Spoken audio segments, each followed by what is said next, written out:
Hey guys, and welcome back to my channel. In today's video, I will show you how to change your online status on Grindr.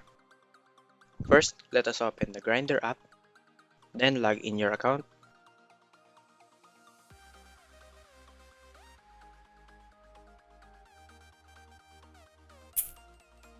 Once logged in, tap on the profile icon on the top left.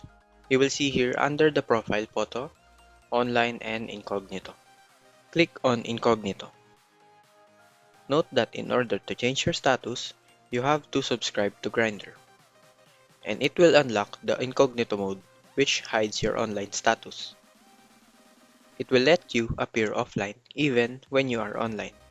So you can now hide from the person you don't want them to see that you are online. I hope this video helps you.